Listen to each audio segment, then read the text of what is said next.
I think this is a great first step toward getting the Democrats back to sanity. And a second good step would be, we got to do something about The View. I really believe that. I mean, could you just it's huge in Iran, though. Bill,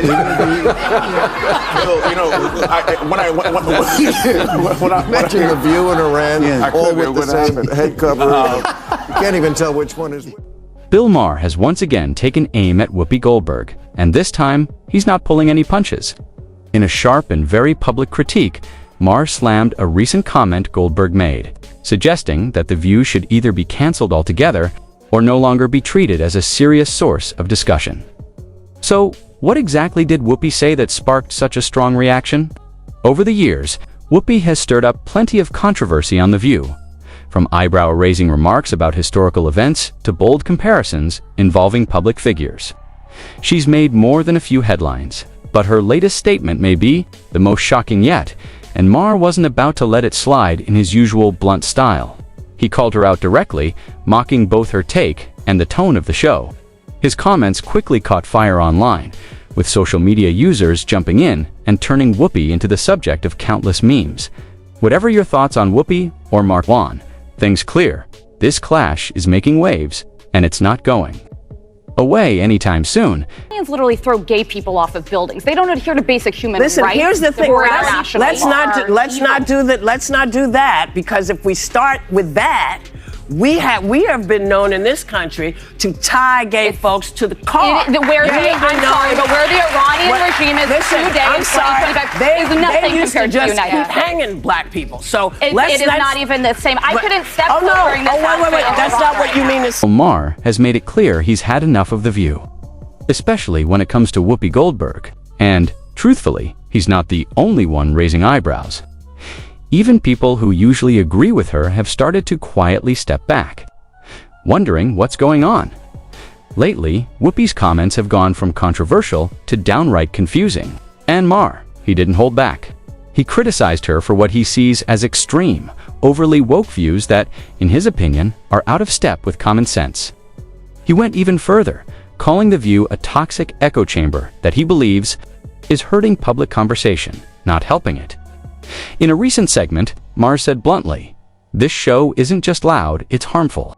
It's pushing people away from the core values that made this country strong: critical thinking, honest debate, and a basic connection to reality." What sparked this latest uproar? Tea started with a serious discussion between co-hosts Alyssa Farah, Griffin and Whoopi about human rights abuses in Iran, including mandatory hijabs, the jailing of protesters, public executions, and brutal treatment of LGBTQ individuals. Alyssa laid out the facts. Then Whoopi jumped in with a comment that shocked both the panel and viewers at home. Her response was seen by many as out of touch, and the clip quickly went viral. Maher wasn't about to let it slide. About the role shows like The View play in shaping public opinion, and whether they're helping or just adding to the noise. That's why I am saying that it is the same. Honoring someone for their difference is not good, whoever does it. It's not good. So that's why I said you weren't saying what I heard was not what you meant. I think it's very different to live in the United States in 2025 than it is to live in Iran. Not if you're black. Not for everybody. Not if you're black. One of her most head-scratching moments yet. Whoopi Goldberg compared the violent actions of Iran's government against women and LGBTQ+ individuals to isolated crimes in the United States. Yes, really.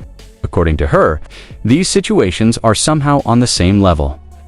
A claim that stunned viewers and lit up the internet. Let's be clear, Iran is a country where dissent is often met with prison, torture, or even death. Women are forced to follow strict dress codes, and LGBTQ+ people risk brutal punishment simply for existing. In contrast, the US, despite its flaws, is a democracy built on individual rights, free speech, and the rule of law. That's what has so many people frustrated. This kind of comparison doesn't just stretch the truth, it ignores the reality of what people are facing around the world. Critics say this reflects a growing trend in certain political circles, downplaying serious global abuses while painting America as the villain. It's not only misleading, it's dangerous. When public figures use platforms like The View to push narratives that twist facts, it weakens trust and confuses the conversation. Instead of shedding light on real oppression, it distracts from it. More and more viewers are noticing and tuning out, and just when you think it couldn't get more outrageous, it does. So, crime happening in America, a black person, another black person, for example, for which the perpetrator will be punished, is the same in Whoopi's warped mind as the state you because you're a minority, because you're gay or an infidel, for example. Let me be clear. The Iranian regime will hang you from a crane in the public square for crimes like blasphemy, witchcraft, homosexuality, and of course, if you dare show any dissent, if you challenge the brutal regime. Whoopi thinks that's pretty much how black folks are treated in America. You absolute disgrace of a human being, Whoopi. A recent segment. Whoopi Goldberg made a statement that left many viewers stunned. She claimed that black Americans today have it worse than the millions living under Iran's harsh authoritarian regime. It's a comparison that many found both confusing and offensive. After all, the United States, while far from perfect, is a democracy where people of all backgrounds can rise to the highest levels of leadership. America has made real progress. Iran, on the other hand, remains under strict theocratic rule.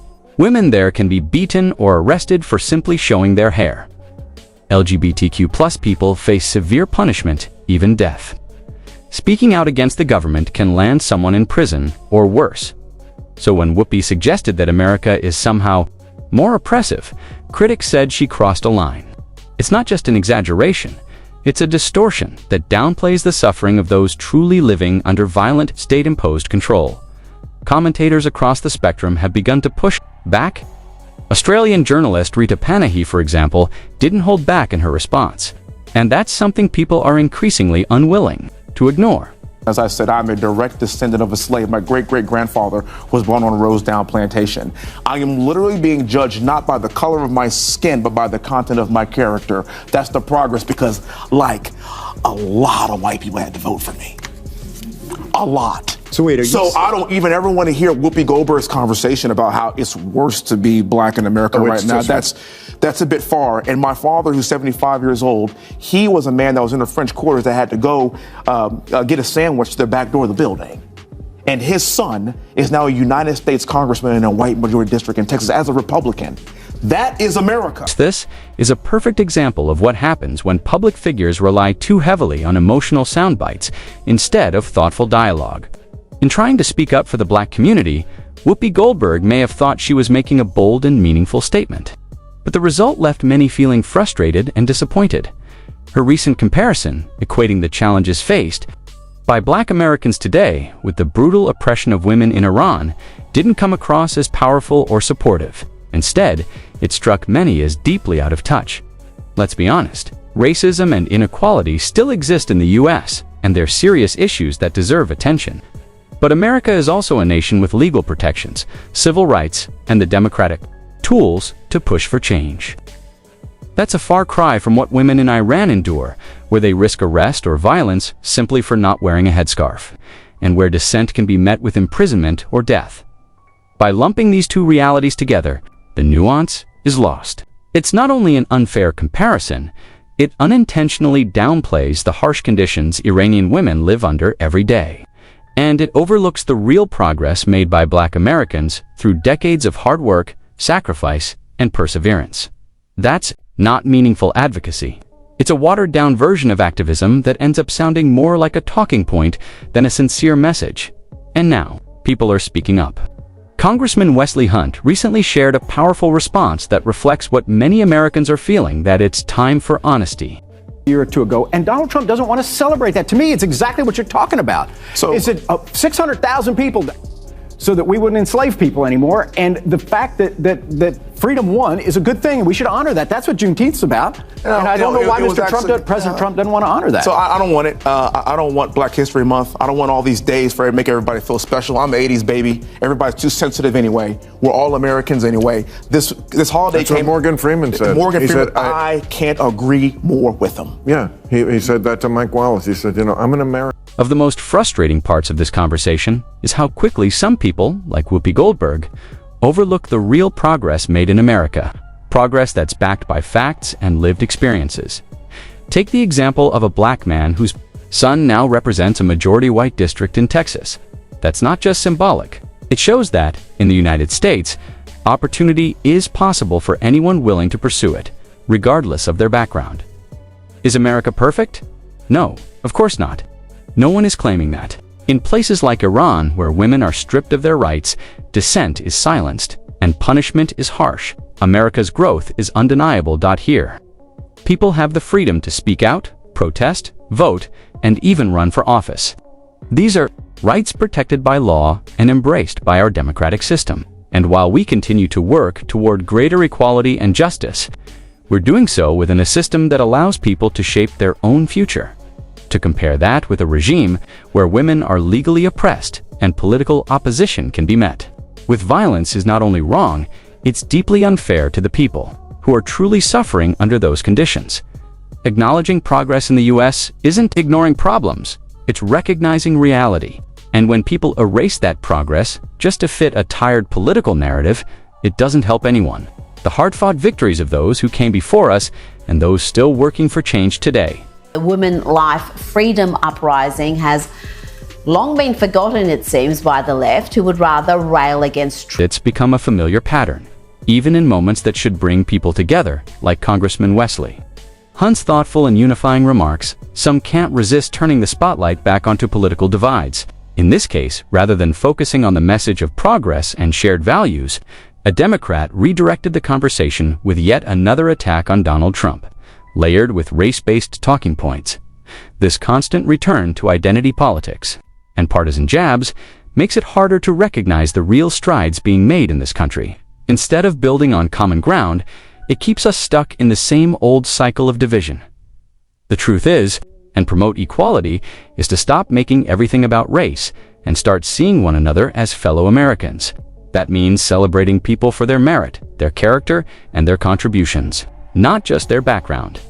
When we filter every policy, every conversation, and every success through the lens of race, we risk reinforcing the very divisions we say we want to overcome.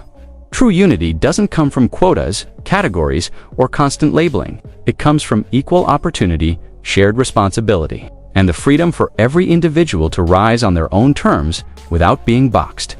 And by identity politics, they don't have free and fair elections in Iran. It's not even the same universe. They can't go out of their house. Women, you know what? There's no way I can make you understand. Let me try something. It's like try to reverse roles with a black person in this country, let's say, because I think that's what you're talking about. Yes. Just try to understand from their point of view. From that point of view, this country does not do them well. Does not go. The heart of all. This is a tough, uncomfortable truth. Much of what we see today as activism, especially from voices like Whoopi Goldberg and others in similar circles, isn't always rooted in principle. Too often, it's about performance. It's loud when the cause is popular, and silent when it really counts. Comparing life in the United States, a country that has elected a black president, protects free speech, and uplifts people of every background to the violent state-controlled oppression in Iran, isn't just inaccurate, it's irresponsible.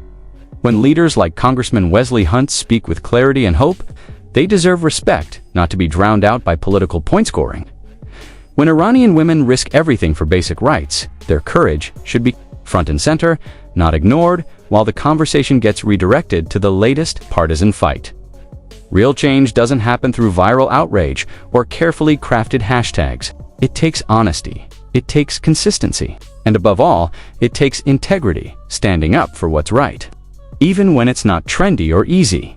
If we want to move forward, we have to stop normalizing absurd comparisons in the name of being woke. We have to call out the noise and focus on truth wherever it leads. Thanks for tuning in. If you found this message worth hearing, consider liking, subscribing, and turning on notifications so you don't miss what's coming next. See you next time.